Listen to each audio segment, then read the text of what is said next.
అందరికీ నమస్కారాలు. ముప్పాళ్ళ గ్రామం అయితే చాలా ఉత్సాహంగా ఉన్నారు.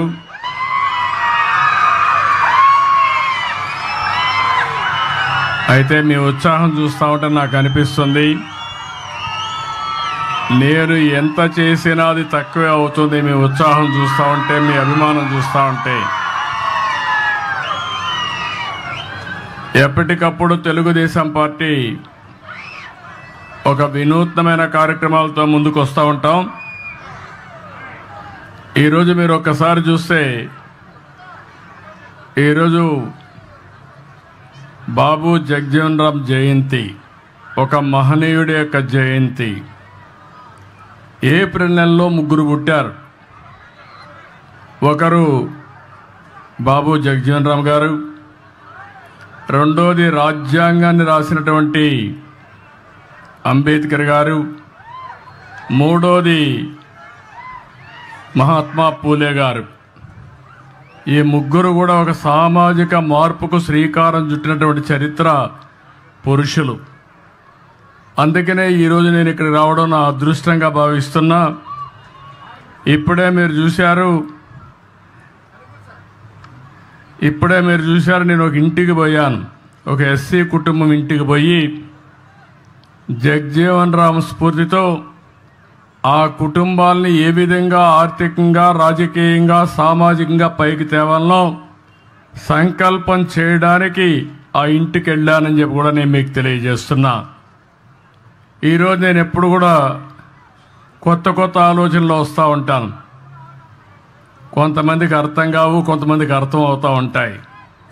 అర్థమైన వాళ్ళు బాగుపడతారు, అర్థం చేసుకున్న వాళ్ళు బాగుపడతారు. అర్థం చేసుకోలేని వాళ్ళు భవిష్యత్తులో నష్టపోయామని బాధపడుతూ ఉంటారు. ఆ రోజు నేను సెల్ ఫోన్ గురించి మాట్లాడాను. ఈరోజు ఎక్కడికి పోయినా కూడా సెల్ ఫోన్ అయితే అందరికీ అత్యవసర వస్తువు అయిపోయింది.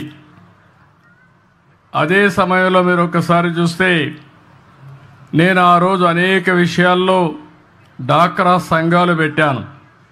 ఈరోజు డాక్రా సంఘాలు మీరు చూస్తే, ఏ రాజకీయ పార్టీ అయినా ఆ డాక్రా సంఘాలు లేకపోతే వాళ్ళు ఏమాత్రం కూడా ముందుకు పోలేని పరిస్థితికి వచ్చారు. నేను ఎప్పుడో 25 ఏళ్ళు 30 ఏళ్లకు మునిపే మా ఆడబిడ్డలు కష్టపడుతున్నారు, వంట చేయడం సులభంగా చేయాలని కట్టెల పొయ్యిలో కాకుండా దర్జాగా గ్యాస్ ఉపయోగించేయాలని భారతదేశంలో మొట్టమొదటిసారిగా దీపం పెట్టిన పార్టీ తెలుగుదేశం పార్టీ.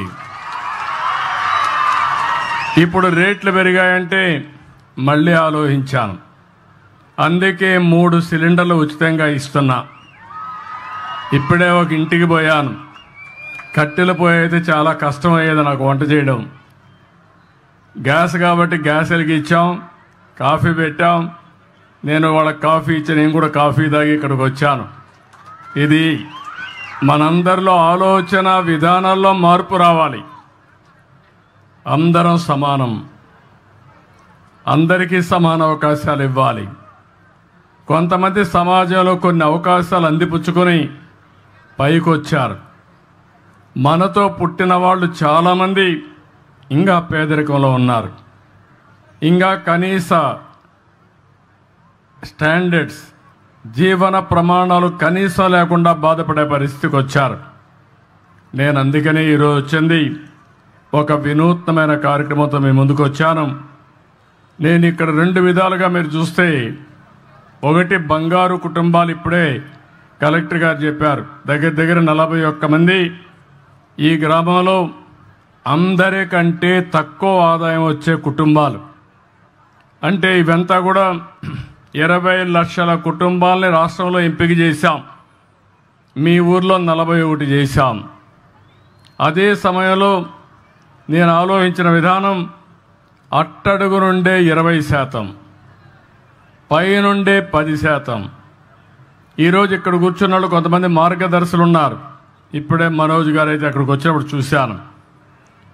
ఈరోజు వీళ్ళందరూ కూడా ఇక్కడ కూడా ఒక 5 మంది వచ్చారు. వీళ్ళకి సమాజం ఒక అవకాశం ఇచ్చింది, అందిపుచ్చుకున్నారు. ఈరోజు పారిశ్రామికవేత్తలుగా లేకుంటే మెరుగైన జీవన ప్రమాణాలతో ముందుకు పోయే పరిస్థితికి వచ్చారు. నేను ఒకప్పుడు జన్మభూమి పిలిపించాను, మీరందరూ స్పందించారు. ప్రపంచంలో ఉండే వాళ్ళందరూ వచ్చి జన్మభూమి పిలుస్తుంది రా, కదిలి రా అంటే గ్రామానికి వచ్చి ఎన్నో కార్యక్రమాలు చేశారు. స్కూల్ బిల్డింగ్లు కట్టారు, రోడ్లు వేశారు, శ్మశానాలు కట్టించారు, అనేక కార్యక్రమాలు చేశారు. ఈరోజు నేను ఇచ్చే పిలుపు, ఎవరైతే సమాజంలో ఆర్థికంగా పైకొచ్చారో, తెలివితేటలున్నాయో అలాంటి మీరు తిరిగి సమాజానికి ఇవ్వాలి. ఆ రోజు సమాజానికి ఇమ్మని కోరాను. ఇప్పుడు మీతో పుట్టిన వ్యక్తుల్ని పైకి తీసుకొచ్చే బాధ్యత మీకు అప్పచెప్తున్నానని చెప్పి కూడా నేను మీకు తెలియజేస్తున్నా. ఆర్థిక సంస్కరణలు వచ్చాయి. నేనే దీనికి కూడా ఆ రోజు భారతదేశంలో పివి నరసింహారావు గారు ఆర్థిక సంస్కరణలు తీసుకొస్తే సెకండ్ జనరేషన్ రిఫార్మ్స్కి నేనే శ్రీకారం చుట్టాను.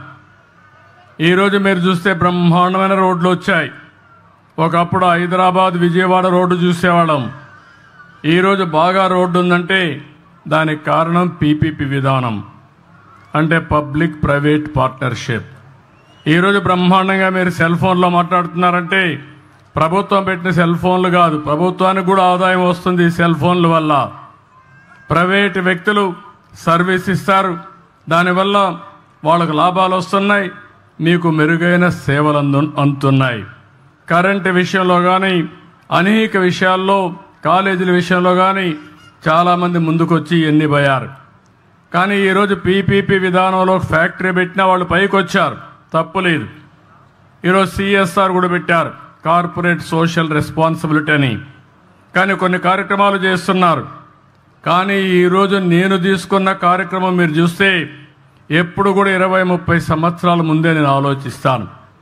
సమాజాన్ని అధ్యయనం చేస్తూ ఉంటాను, ఎప్పటికప్పుడు అర్థం చేసుకుంటూ ఉంటాను. నా ఆలోచన ఒకటే, భారతదేశంలో పుట్టిన ఏ వ్యక్తి కానీ పేదరికంలో ఉండడానికి వీలు లేదు. మనం ఈరోజు వికసిత్ భారత్ మాట్లాడుతున్నాం. 2047కి ప్రపంచంలోనే భారతదేశం అగ్రస్థానంలో ఉంటామని నేనైతే స్వర్ణ ఆంధ్రప్రదేశ్ తయారు చేశాను. స్వర్ణ ఆంధ్రప్రదేశ్లో 2047కి 55 లక్షల రూపాయలు తలసరి ఆదాయం. ఈరోజు 2,90,000 ఉంటే దీన్ని 23 ఏళ్లలో దగ్గర 20 సార్లు 20 రెట్లు 15 రెట్లు పెరిగే అవకాశం ఉంటుంది. అది సాధ్యమా అంటే సాధ్యం. దానికి కార్యాచరణ ప్రణాళిక తయారు చేస్తున్నాం. అదే సమయంలో ఇది కొంతమందికి ఆదాయం వచ్చి చాలామంది నిరుపేదలుగా ఉండడానికి వీలు లేదు. అందుకే చాలా రోజులు మదనపడ్డాను. ప్రభుత్వం అనేక కార్యక్రమాలు ఇస్తున్నాం. మొన్నే పేదల సేవలో నెల 1వ తారీఖున పింఛన్లు ఇచ్చాను. ఈరోజు మీరు చూస్తే 4,000 రూపాయలు పింఛనిచ్చే ప్రభుత్వం భారతదేశంలో ఒక్క ఆంధ్రప్రదేశ్ ప్రభుత్వం తప్ప ఎక్కడా లేదు. ఇక్కడుండే ఎన్డీఏ ప్రభుత్వం ఇస్తున్నాం. దివ్యాంగులకు 6,000 రూపాయలు ఇస్తున్నాం. ఒకప్పుడు 500 నేనే చేశాను. మళ్ళీ ఈరోజు వస్తే తర్వాత వచ్చిన తర్వాత 3,000 చేశాను. ఈరోజు 6,000 రూపాయలు చేసే పరిస్థితికి వచ్చాం. ఎవరైనా కిడ్నీ పేషెంట్లు కానీ లేకపోతే కొంతమంది లెప్రసీ పేషెంట్లు ఉంటే వాళ్లకు 10,000 ఇస్తున్నాం. బెడ్కి పరిమితమైనటువంటి వ్యక్తులకి కుటుంబ సభ్యుల్ని కొంతవరకు ఆదుకోవాలని 15,000 రూపాయలు ఇస్తున్నాం. మీరు చరిత్రలో ఎప్పుడన్నా ఎవ్వరు ఈ మారిగా ఇచ్చింది లేదు. మానవతా దృక్పథంతో పనిచేసే ప్రభుత్వం ఈ ఎన్డీఏ ప్రభుత్వం అని చెప్పి మరొక్కసారి మీ అందరికీ విజ్ఞప్తి చేస్తున్నా. అదే సమయంలో మీరు ఒకసారి ఆలోచిస్తే 33,000 కోట్ల రూపాయలు డీబీటీ ద్వారా నెలవారీగా మీకు డబ్బులు పంపిస్తున్నా. ఇవి కాకుండా అన్నా క్యాంటీన్ ఉంది. ఇది కాకుండా రేపే డిఎస్సీ పెడుతున్నాం.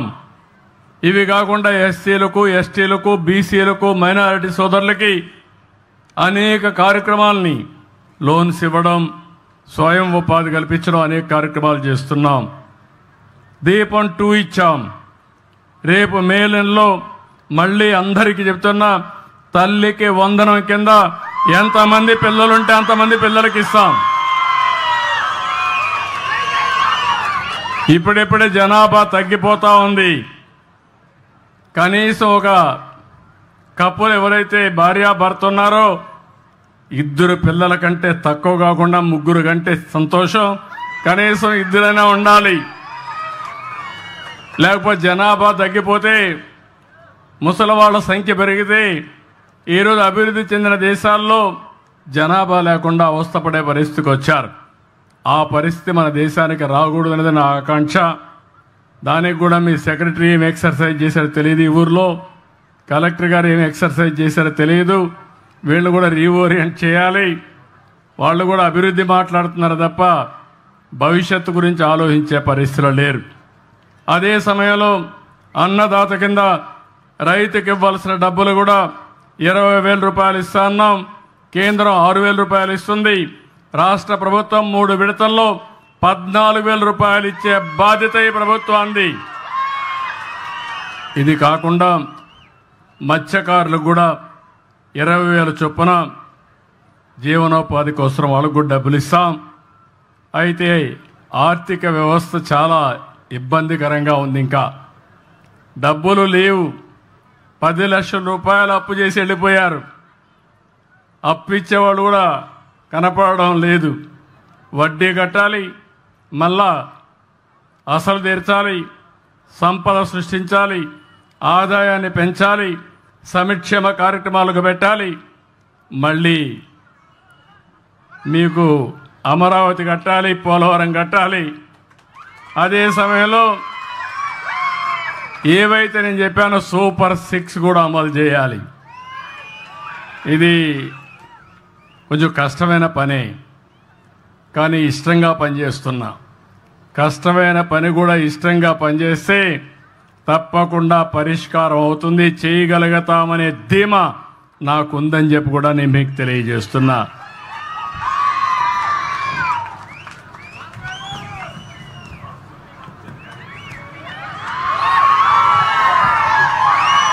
ఇక్కడికి వచ్చినప్పుడు మిగిలిన విషయాలు నేను మళ్ళీ మాట్లాడతా.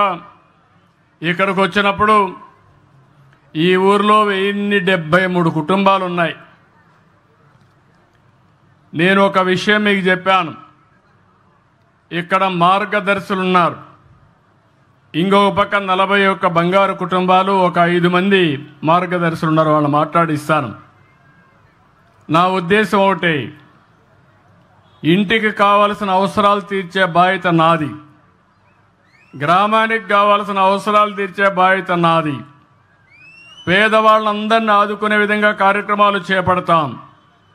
కానీ పైనుండే మీరు, కింద నుండే 41 కుటుంబాలని అందరితో సమానంగా పైకి తీసుకొచ్చే బాధ్యత ఈ మార్గదర్శులకు అప్పచెప్తున్నానని చెప్పి కూడా నేను మీకు తెలియజేస్తున్నా. ఈరోజు ఓసారి నేను కూడా ఒక గ్రామంలోనే పుట్టా. 6-7 కిలోమీటర్లు నడిచి హై స్కూల్కి వెళ్ళాను. ఇప్పుడు పిల్లలు బెటరు. ఊర్లోనే స్కూల్స్ ఉన్నాయి, రెసిడెన్షియల్ స్కూల్స్ ఉన్నాయి. మేము చిన్నప్పుడైతే 6-7 కిలోమీటర్ల వాగుల్లో, వంకల్లో, అడవుల్లో పోయి చదువుకొని అప్పటికి కూడా క్యారియర్ కూడా చేతిలో పెట్టుకొని, లేకుంటే అప్పట్లయితే ఫుడ్ పాకెట్స్ తయారు చేసుకుని పొట్లాలు కట్టుకుపోయేవాళ్ళం. అది తినేసి, ఎందుకంటే క్యారియర్ మళ్ళీ మోయాలి మళ్ళీ తిరిగి వచ్చేటప్పుడు కూడా. కాబట్టి ఆ విధంగా చదువుకున్నాం, పైకి వచ్చాం, ఒక ఆలోచనతో ముందుకు పోయాం. అదృష్టం కలిసి వచ్చింది. ఈరోజు మీరు చూస్తే ఎవరికి దక్కని ఆంధ్ర రాష్ట్రంలో నాకు ఈ అదృష్టం కలిసి వచ్చిందంటే నా పూర్వజన్మ సుకృతంగా భావిస్తున్నా. మీకు సేవ చేసే అవకాశం రావడం. అయితే నేను ఆ రోజు కొన్ని పబ్లిక్ పాలసీస్లో మీరు ఒక్కసారి గుర్తుపెట్టుకోవాల్సింది, ఒక నాయకుడు దూరదృష్టితో ఆలోచిస్తే ఆ జాతి బాగుపడుతుంది. ఒక నాయకుడు విధ్వంసంతో, అస్వదృష్టితో ఆలోచిస్తే ఆ రాష్ట్రం సర్వనాశనం అయిపోతుంది. అందుకే నేను 25 సంవత్సరాల కంటే ముందు ఇదే మార్గ మీటింగులో చెప్పేవాడిని. ఆ రోజు 2 విషయాలు ఎక్కువ మాట్లాడేవాడిని. ఒకటి కుటుంబ నియంత్రణ అని చెప్పేవాడిని. నా మాట నమ్మారు, జనాభా నియంత్రించారు. 2 పిల్లలంటే 2 పిల్లలకే పరిమితం అయ్యారు. తర్వాత డబ్బులు వచ్చే కొందికి ఇద్దరు కూడా వద్దని ఒకరికి వచ్చారు. కొంతమంది ఒక్కరు కూడా వద్దు, హ్యాపీగా ఉంటాం, double income, no kids, let us enjoy అనే పరిస్థితికి వచ్చేసారు. ఇది మరీ ప్రమాదమైన పరిస్థితి ఇది. అందుకే ఇప్పుడు మళ్ళీ ప్రారంభించాను, నేనే ముఖ్యమంత్రిగా మళ్ళీ ప్రారంభించానంటే మీరు అర్థం చేసుకోవాలి. జనాభా తగ్గిపోతూ ఉంది.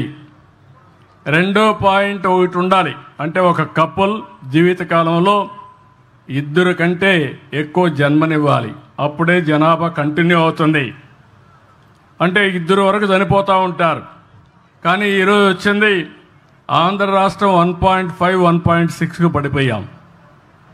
దీనివల్ల జనాభా తగ్గే పరిస్థితి వస్తూ ఉంది. మీ ఊర్లో రేపు రాబోయే రోజు 2035కి జనాభా పెరగదు, ఇదే మరిగా తగ్గిపోతుంది. కడాన పిల్లలు ఉండరు ఊర్లో, అంతా ముసలోళ్ళే ఉంటారు. తర్వాత ఊర్లే ఉండవు, అందరూ చనిపోతే ఊరే ఉంటుంది, వేరే ఊరే అయిపోతుంది. అలాంటి పరిస్థితి రాకూడదని నేను ఆలోచిస్తున్నా. ఎప్పటికీ చరిత్రలో ముప్పాళ్ళ గ్రామం ఉండాలంటే మీరందరూ కూడా జనాభా నియంత్రణ చేసుకుంటే తప్ప సాధ్యం కాదని చెప్పి నేను మీకు తెలియజేస్తున్నా. ఒకప్పుడు మనం చూసేవాళ్ళం, ఎవరికైనా పిల్లలు లేకపోతే ఆ మహిళని కొంచెం చిన్న చూపు చూసేవారు, భార్యాభర్తలిద్దరిని కూడా చిన్న చూపు చూసేవాళ్ళు. అప్పుడు కంపల్సరీగా ప్రతి ఒక్కరూ హాస్పిటల్ కూడా వెళ్ళి టెస్ట్ చేసుకొని పిల్లలు కనే వరకు ప్రయత్నాలు చేసిన సందర్భాలు ఉన్నాయి. ఈ విషయాలు మీరు గుర్తుపెట్టుకోవాలి. అది మనం చేయాల్సిన బాధ్యత మన మీద ఉంది. రెండో విషయం, ఆ రోజు నేను ఐటీ గురించి మాట్లాడాను. ఈరోజు మిమ్మల్ని అందరిని చూస్తే నేను గర్వపడుతున్నా. ఎన్నో ఏళ్ళు కాదు, 25 సంవత్సరాలు కళ్ళు మూసుకుంటే అయిపోయింది. 25 సంవత్సరాలు హైదరాబాద్ని మీరు చూస్తే ఏ విధంగా ఉందో మీరు చూశారు. హైదరాబాద్ అది ఆ రోజు నేను చూపించినటువంటి చొరవ, నా విజన్ అది. తెలుగు జాతికి ఒక మహానగరం ఉండాలి, ఉపాధి కల్పించాలని ముందుకు పోయాం, చేశాం. కానీ అదే సమయంలో తెలుగు వారిని ప్రపంచం మొత్తం ప్రమోట్ చేశాం ఐటీలో. ఈరోజు అమెరికాలో కానీ ఆస్ట్రేలియాలో కానీ ప్రపంచంలో అంతా కూడా తెలుగువారే నెంబర్ 1 తలసరి ఆదాయం. అమెరికాలో ఉండే అమెరికన్స్ కాదు, ఇంగ్లాండ్లో ఉండే బ్రిటిష్ వాళ్ళు కాదు, ఏ దేశం వెళ్ళినా తెలుగు వాళ్ళే ఎక్కువ తలసరి ఆదాయం. దీంతో సమానంగా భారతీయులు ఉండే పరిస్థితికి వచ్చింది. అంటే మీరు గుర్తుపెట్టుకోవాల్సిన ఒకటే, తెలివితేటలున్నాయి. ఇప్పుడే నేను రెసిడెన్షియల్ స్కూల్స్కి వెళ్ళాను. 9 మంది పిల్లలు నూతన ఆవిష్కరణలు చూపించారు నాకు. వాళ్ళు హైడ్రాలిక్ లిఫ్ట్ ఎట్టుంటుంది, లేకపోతే మొబిలిటీ ఏ విధంగా తీసుకోవాలి, ఆటోమేటిక్ మొబిలిటీ ఎట్లా తీసుకోవాలి, అదేవిధంగా మిర్రర్ రిఫ్లెక్షన్స్ ఎట్లుంటాయి, అవన్నీ కూడా నూతనమైన ఆవిష్కరణలు చూపించారు. పిల్లలు ఏ విధంగా ఉన్నారంటే మట్టిలో పుట్టిన మాణిక్యాలు మన పిల్లలు. చదివిస్తే ప్రపంచాన్నే శాసించే పరిస్థితి, ప్రపంచానికి ఇన్నోవేషన్స్ అందించే పరిస్థితిలో మన పిల్లలు ఉన్నారు. అలాంటప్పుడు నేను ఆలోచించింది 25 సంవత్సరాలకు వేసిన విజన్ ఈరోజు బ్రహ్మాండమైన ఫలితాలు వచ్చింది. ఇప్పుడు నేను ఆలోచించేది భవిష్యత్తు కోసం ఆలోచిస్తున్నాం. మనుషులమై పుట్టాం, ప్రతి ఒక్కరికి జీవన ప్రమాణాలు బాగుండాలి, మెరుగైన ప్రమాణాలు ఉండాలి. అందుకే నేను ఆలోచించింది సంపన్నమైన, ఆరోగ్యకరమైన, ఆనందదాయకమైన సమాజాన్ని నిర్మాణం చేయాలని నేను ఒక సంకల్పంగా పెట్టుకున్నాను. 2047కి ఇది అవుతుంది. కానీ కొన్ని కుటుంబాలు కొన్ని సమస్యల వల్ల, ఇంకా ఆర్థిక సమస్యలతో చాలా వెనుకుండే పరిస్థితికి వస్తున్నారు. వాళ్ళకి చేయూతనివ్వాలి, ప్రత్యేకమైన శ్రద్ధ పెట్టాలి. పైనుండే వాళ్ళు ఇంకా పైకి వెళ్తారు, సంపాదిస్తారు. మధ్యలో ఉండేవాళ్ళు కూడా చేసుకోగలుగుతారు వాళ్ళ తెలివితేటలతో. అట్టడుగున ఉండే 20% ఎవరైతే ఉన్నారో వాళ్ళకి అండగా ఉండాలని నేను నిర్ణయించుకున్నాను. అందుకే ఈరోజు ఒకటే పిలిపించాను. మొన్ననే తెలుగు ఉగాది, తెలుగు నూతన సంవత్సరం రోజున నేను ఈ కార్యక్రమానికి శ్రీకారం చుట్టాను. అందరినీ రమ్మన్నాను, దేనికోసం చేస్తున్నానని చెప్పాను. ఇప్పుడు ఏ ఊరు వచ్చినా, ఏ సచివాలయం వచ్చినా ఆ సచివాలయంలో అన్నీ కూడా ఎక్కడున్నాం, ఏమి చేస్తారు? ఈ ఊర్లోకి వచ్చినప్పుడు 40 కుటుంబాలు వచ్చినప్పుడు ఇంకొక పక్కన చూస్తే ప్రతి ఒక్క కుటుంబానికి కనీస అవసరాలన్నీ ఇస్తాం. ఈ ఊర్లో 1073 ఇళ్లున్నాయి. ఇండ్లు లేని వాళ్ళు 64 మంది ఉన్నారు. నేను కలెక్టర్కి ఆదేశాలు ఇస్తున్నా, 64 ఇండ్లు శాంక్షన్ చేస్తాం. ఇమీడియట్ కట్టుకోమంటాం. ఇంటి జాగా లేకపోతే ల్యాండ్ ఎక్విజిషన్ చేస్తాం. ప్రతి ఒక్కరికి గ్రామీణ ప్రాంతాల్లో 3 సెంట్లు ఇవ్వాలని, టౌన్లో 2 సెంట్లు ఇవ్వాలని తెలుగుదేశం పార్టీ ఒక ఆలోచన పెట్టుకొని, అదే మరి ఎన్డీఏ ప్రభుత్వం ఒక ఆశయంతో ముందుకు పోతున్నాం. ఇంకో పక్కన టాయిలెట్లు నేనే ఆ రోజు ఆత్మ గౌరవంతో కట్టాం. ఇంకా కొంతమందికి లేవు. 1061 మందికి ఉన్నాయి, 11 మందికి లేవు. నెల 2 నెలల లోపల 3 నెలల లోపల ఈ 11 టాయిలెట్లు కట్టించే బాధ్యత కలెక్టర్కి అప్పచెప్తున్నానని చెప్పి కూడా నేను మీకు తెలియజేస్తున్నా. ట్యాప్ వాటర్ ప్రతి ఒక్క ఇంటికి నీళ్లు ఇవ్వాలని, అది కూడా అష్యూర్డ్ వాటర్ ఇవ్వాలని, రిలయబుల్ వాటర్ ఇవ్వాలని దీనికి పెట్టుకున్నాం. 850 మందికి మాత్రం ఉన్నాయి, 223 లేవు. దీనికి కూడా టైం బౌండ్ ప్రోగ్రాం పెట్టుకుని ఇమ్మీడియట్గా డబ్బులు కావాలంటే ఇమ్మీడియట్గా ఇస్తా. 100% నీళ్లు ఇచ్చే బాధ్యత, ఇంటి దగ్గర కొళాయి ద్వారా నీళ్లు ఇచ్చే బాధ్యత ఈ ప్రభుత్వం తీసుకుంటామని చెప్పి కూడా నేను మీకు తెలియజేస్తున్నా. ఇంటింటికి కరెంటు 1073 మందికి కరెంట్ ఇచ్చాం. అంతేకాకుండా ఎస్సీలకు ఎస్టీలకు 200 యూనిట్లు ఉచితంగా కరెంట్ ఇస్తున్నాం. వాళ్ళు పేదరికంలో ఉన్నారు, కరెంటు ఛార్జీలు కట్టుకోవాలని చెప్పి ఉచితంగా ఇచ్చాను. ఈరోజు మళ్ళీ నేను ఆలోచించేది, ఈ 173 ఇండ్లు ఉన్నాయి. దీనికి ఎస్సీలందరికీ 2 కిలోవాట్లు అంటే 240 యూనిట్లు కరెంటు ఉత్పత్తి చేసుకునే విధంగా మీ ఇంటి మీదనే కరెంటు ఉత్పత్తి చేసుకోవడానికి రూఫ్ టాప్ సోలార్ ఇస్తాం. దానివల్ల మీకేంటంటే కరెంటు ఛార్జీలు కట్టే పరిస్థితి శాశ్వతంగా ఉండదు. మెయింటెనెన్స్ కూడా మీకు సంబంధం లేదు. ఒక ఏజెన్సీని పెడతాం, వాళ్లే మెయింటైన్ చేస్తారు. ఒకవేళ మీకు కరెంటు మిగిలితే తిరిగి గ్రిడ్కి ఇస్తే ₹2.09 చొప్పున మీకు డబ్బులు కూడా ఇస్తారు. రాత్రిలో కరెంటు ఉత్పత్తి కాదు కాబట్టి మీరిచ్చిన కరెంటు తిరిగి మీరు వాడుకునే అవకాశం ఉంటుంది. ఒకవేళ మీరు తక్కువ కరెంటు వాడుకుని ఎక్కువ ఉత్పత్తి చేస్తే దానికి ఎన్ని యూనిట్లు ఉంటే అన్ని యూనిట్లకి ₹2.09 చొప్పున మీ అకౌంట్లో డబ్బులు వేస్తానని చెప్పి కూడా నేను మీకు తెలియజేస్తున్నా. మీరు ₹1 కట్టక్కర్లేదు. మీ ఇంటి మీద ప్యానల్స్ పెట్టుకుంటే చాలు. రెండోది, బీసీలకు కూడా నేను ఒకటే విజ్ఞప్తి చేస్తున్నా, మీరందరూ పెట్టుకోండి. మీరు పెట్టుకుంటే 2 కిలోవాట్లకి దగ్గర 20,000 అదనంగా సబ్సిడీ ఇస్తాం. ఒకవేళ మీరు 3 కిలోవాట్లు పెట్టుకుంటే 360 యూనిట్లు తయారు చేసుకుంటే దగ్గర అదనంగా 78 + 20 ₹98,000 మీకు సబ్సిడీ ఇస్తాం. మిగిలింది మీరు పెట్టుకుంటే కరెంటు ఛార్జీలు కట్టే పని లేదు.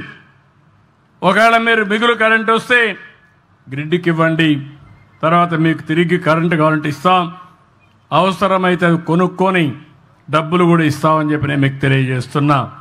ఇది కాకుండా గ్యాస్ అయితే అందరికీ ఇచ్చాం. 1073 మందికి ఉంది. ఇది శుభవార్త.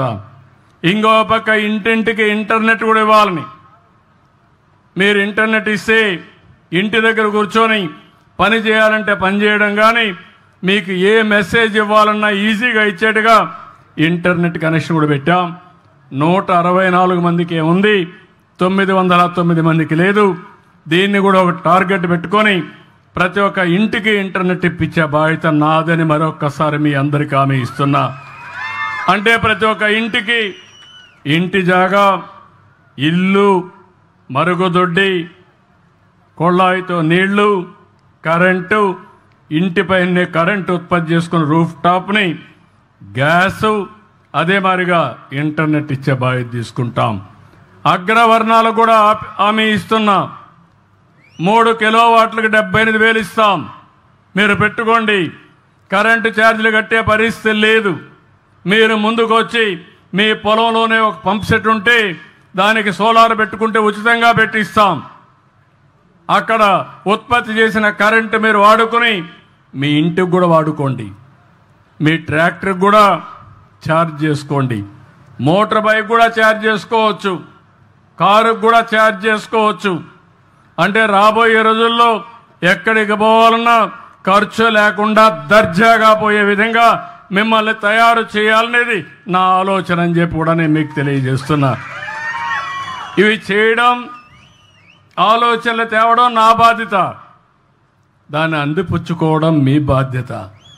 ఈ ఏడే కాకుండా గ్రామానికి సిమెంట్ రోడ్లు 19 కిలోమీటర్లు ఉంది, 4 కిలోమీటర్లు కావాలి. కలెక్టర్కి ఆదేశాలు ఇస్తున్నా, ఈ సంవత్సరమే 4 కిలోమీటర్లు పెట్టేస్తాం. అదే మరి డ్రైనేజ్, ఇది ఒకటి సమస్య ఉంది, దీనికి ప్రత్యేకంగా నేను ఆదేశాలు ఇస్తున్నా. ఒక ప్రాజెక్టు తయారు చేయండి, 100% డ్రైనేజ్ కింద అండర్ గ్రౌండ్ డ్రైనేజ్ ఈ గ్రామానికి ఏర్పాటు చేసే బాధ్యత కలెక్టర్కి అప్పచెప్తున్నా. దానికి ఎంత నిధులు కావాలని ఇస్తాం, మీరు ఇమీడియట్ కంప్లీట్ చేయండి. అదే సమయంలో స్ట్రీట్ లైట్స్ ఉన్నాయి, 356 ఉన్నాయి. ఇంకో పక్క సాలిడ్ వేస్ట్ మేనేజ్మెంట్ కింద మొత్తం వేస్ట్ కాంపోస్ట్ ప్లాంట్ అప్పుడే పెట్టా, ఇంటింటికాడ చెత్త కలెక్ట్ చేస్తున్నారు. దీనికి ఒక కాంపౌండ్ వాళ్ళన్నారు, అది కూడా శాంక్షన్ చేస్తాం, కట్టియాల్సిందిగా నేను కోరుతున్నా. అదే మరిగా లిక్విడ్ వేస్ట్, మురుగునీరు, దీన్ని కూడా మనం ట్రీట్ చేయాలి. 10 సోక్ పిట్స్ వచ్చాయి, ఇంకో 15 కావాలన్నారు, అవి కూడా శాంక్షన్ చేస్తాం, అవి కూడా కంప్లీట్ చేయించేయండి. అప్పుడు మీరు చూస్తే ఒక పరిశుభ్రమైన గ్రామం, ఇంటికి ఎన్ని అవసరాలు ఇచ్చాం, ఇంకా మీకుండేది ఆదాయాన్ని పెంచుకోవాలి, జీవన ప్రమాణాలు పెంచుకోవాలి. దానికోసం ఇప్పుడు మార్గదర్శులు తెచ్చాను, బంగారు కుటుంబాలను ఐడెంటిఫై చేశాం, గ్రామాన్ని అభివృద్ధి చేస్తాం. 2047కి ఏ గ్రామం ఎక్కడుండాలనో, ఏ సచివాలయంలో ఏ కార్యక్రమాలు చేయాలనో ఒక నిర్దిష్టమైన ఆలోచనతో వస్తాం. టెక్నాలజీ ఉపయోగిస్తాం, ఖర్చులు తగ్గిస్తాం, ఆదాయం పెంచుతాం. నిరంతరం ఈ కార్యక్రమాన్ని చేయడానికి ముందుకు పోతాం. ఇది మీరందరూ అర్థం చేసుకొని ఊర్లో ఉండే వాళ్ళందరినీ ఒకటే కోరుతున్నా, మీరందరూ కష్టపడుతున్నారు. నేను కష్టపడమని చెప్పడం లేదు, ఇష్టపడి స్మార్ట్గా పనిచేయమంటున్నా, తెలివితేటలతో పనిచేయమంటున్నా. ఒకప్పుడు మనం అందరం కూడా తెల్లవారుజామున 3 గంటలకు లేచి కపిల్ కోసం నీళ్లు తోడడం కోసం పోయేవాళ్ళం. అప్పుడు ట్రాక్టర్ లేకపోతే మడకలు కట్టేవాళ్ళు, నాగళ్ళు కట్టి దున్నేవాళ్ళం. ఆ రోజులు అయిపోయినాయి. ఇప్పుడు పొలం చుట్టూరు తిరిగితే ఆరోగ్యం బాగుంటుంది.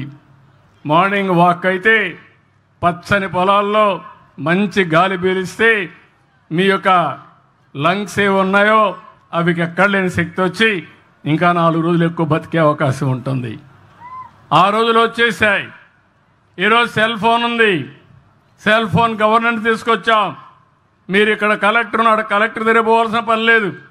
మీరే మెసేజ్ ఇస్తే దగ్గర 1000 సేవలు ఆన్లైన్లో ఇచ్చే బాధ్యత ఈ ప్రభుత్వం తీసుకుంటున్నాం. ఇప్పటికే 250 సేవలు ఇచ్చాం, రోజు రోజుకు పెంచుతున్నాం.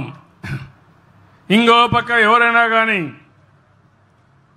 యాక్సెస్ పెట్టుకోలేకపోతే ఏది కంప్యూటర్లో లేకుంటే వాట్సాప్లో ఆపరేట్ చేయలేకపోతే వాళ్ళు ఒకే మెసేజ్ ద్వారా కూడా ఇస్తే అది ఆర్టిఫిషియల్ ఇంటెలిజెన్స్ టెక్స్ట్గా కన్వర్ట్ చేసి పని చేసి మళ్ళీ మీకు కావాలంటే మెసేజ్ కానీ లేకుంటే ఆ డాక్యుమెంట్స్ మీకు పంపించే పరిస్థితి తీసుకొస్తాం. ఈరోజు అందుకని నేను చాలాసార్లు చెప్తున్నాను మీ అందరికీ, మనమందరం కూడా ఒక వినూత్నమైన సమయంలో ఉన్నాం. తెలివితేటలతో పనిచేస్తే కష్టపడవలసిన అవసరం లేదు. సంపద సృష్టించడం పెద్ద కష్టమైన పని కాదు. ఈ విషయం మీరు గుర్తుపెట్టుకోవాల్సిన అవసరం ఉంది. ఇప్పుడు ఇక్కడికి వచ్చినప్పుడు ఈ 41 కుటుంబాలను నేను ఎప్పటికీ మానిటర్ చేస్తాను. నేను మాట్లాడే లాస్ట్లో 2 నిమిషాలు మాట్లాడతాను. ఇప్పుడు ఇక్కడుండే మార్గదర్శుల్ని బంగారు కుటుంబాలకి ఏం అవసరం ఉందో వాళ్ళ దగ్గర మాట్లాడిస్తా. అదైన తర్వాత మార్గదర్శులు మాట్లాడతారు. ఇద్దరు కలిసి ఏం చేస్తారో ఒక యాక్షన్ ప్లాన్ తయారు చేస్తామని చెప్పి కూడా నేను మీకు తెలియజేసుకుంటూ